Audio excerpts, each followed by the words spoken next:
We've never seen anything like this in recorded history. So be worried. I'm not short. I haven't sold short anything, but I am certainly worried.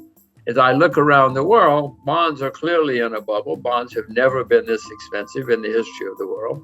Property in many places, you go to Korea, you go to New Zealand, you go many places, property is certainly in a bubble. Stocks, many stocks. I mean, Amazon goes up every day. Tencent goes up every day. Samsung goes up every day. So some stocks performing a bubble, but many stocks are still not up. So it's not a complete bubble yet. So there you have stocks, property, bonds, all in bubbles or forming bubbles. The only thing that's still cheap, commodities. Silver's down 60% from its all-time high. Sugar's down 70% from its all-time high. Oil is down 50%.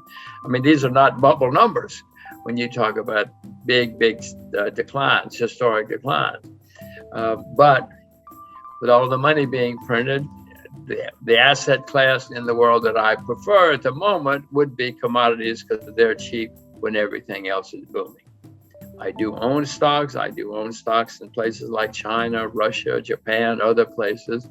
But I'm not rushing out to buy unless I find something really good. Well, I said, I'm not short. I know it's going to end badly. If something comes along that's good, I'll buy it. But Adam, I know this is going to end very, very, very badly. To repeat, the better it gets, the worse it's going to get when it comes to an end. I would suspect that when it ends, we're going to have the worst bear market in my lifetime. In 2008, we had a big bear market problem because of too much debt. Adam, since 2008, the debt everywhere skyrocketed, unbelievable. Even China has debt now. China didn't have debt 20 years ago, 15 years ago. But even China has a lot of debt now. Who's going to save us? The Chinese saved us in 2009 because they had a lot of money saved for a rainy day and they started spending it. They don't have a lot of money to spend now. Who's going to save us? North Korea? North Korea doesn't have much debt. That's why I say. But I don't think they have enough to save us because I don't think they have money saved for a rainy day like the Chinese do. Do you have greater confidence one way or the other if this is going to end in a debt crisis or runaway money printing or maybe both? How do you see it? Well, first of all, I have no confidence in them. You said they. The other people you were talking about have confidence that they are going to save us. I have no confidence in they, whoever they are. I will say, Adam, it's a good time to be old in America because I don't have to pay for all of this when it comes to an end. My children, oh my gosh, the problems my children are going to run into in their lifetimes because of what these clowns are doing now. So I say it's good to be old.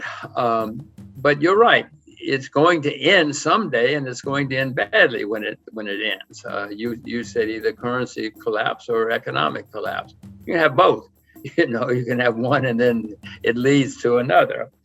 In the 30s, we had both, for instance, around the world, and then we had war, a shooting war, and that's the really bad news is often in history when you have really, really bad times, especially worldwide, it winds up in shooting wars. It certainly did after the 30s. So it's not good news. I don't see good news. I repeat that in 2008 and 9, we had horrible problems with too much debt. Since then, the debt has gone through the roof by unbelievable amounts. And I know that's going to end badly. If we know what's going on, we'll get worried. And if we get worried, we'll probably get prepared, and then we might survive. Some people came out of the 30s very rich. Most didn't. Most lost huge amounts of money. But in 2007, Iceland went bankrupt. Nobody cared. And a few months later, Ireland went bankrupt. Some noticed. A few months later, Bear Stearns went bankrupt. Now we're starting to notice. And then BlackRock went bankrupt in the big bank in England. And then eventually, Lehman Brothers went. Well, then it's on the evening news. Then everybody knows. So my point is these things snowball and they start where we're not looking. And It may have already started for all I know. I've seen some small places having problems. But as I say, I'm not selling short yet because I know how much money these guys can print. And what I would suspect is going to happen, Adam, is somewhere along the line, next month, stocks go down in lots of places. Well, then they're going to really panic because they want to keep their jobs. And so they're going to print even more money. And so we'll have a rally. But I would suspect that would be the last rally because there's only so much. I mean, eventually the market says, wait a minute, guys, we've seen this movie before. We know how it ends. We don't care how much money you print. Do you worry at all about the societal implications about what's going on here? Absolutely. History is pretty clear that when you have bad times, there is usually social unrest. People aren't happy. And if we do, in fact, have the worst bear market of my lifetime, which I don't see how we can avoid, if and when that comes, there are going to be a lot of very, very unhappy and angry people. And one difference in now and the past is people really get angry now. They think that you can't do that to me. In the 30s, people were a little more disciplined, a little more understanding of what was going on in the world. They weren't happy. There were protests. There was some violence, not much violence in the U.S. anyway, since that's what we're talking about. But people were a bit more accepting of the system. No, Adam, look out the window. Nobody accepts anything now. You can't do that to me. It's your fault. It's not my fault. So no, we're certainly going to have social unrest, certainly in the U.S., but in other countries as well. You find out what's going on. If you do, you'll get worried, and then you'll get prepared. Because, Adam, it's very clear. This history shows that when things go really wrong, what history shows, first of all, politicians blame foreigners. They always blame the foreigners because that's easy to do.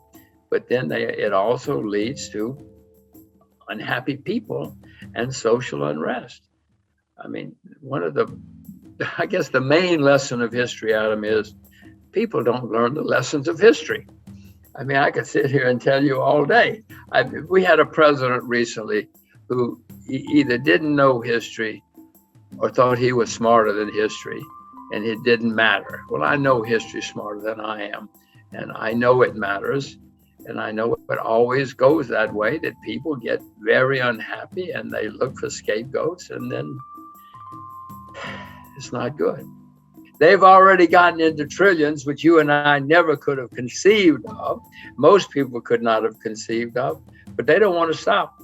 So I'm wondering what's after trillions. We're going to learn new languages, new vocabulary here in the next year or two if they keep going the way they're going. Nearly every government, every central bank in the world has been printing huge amounts of money and borrowing and spending huge amounts of money. It's never happened like this in the history of the world. Never in recorded history have we seen so much excess. I'll call it excess. They think it's normal. They think it's fine. And this has caused many markets to go up a lot. You know, if you want to build a bridge, it takes a long time. But if you want to invest and you have a lot of money floating around, you just go on the internet and in 5 seconds you can invest in anything you want to. And that's what's been happening, and that's what's continuing to happen.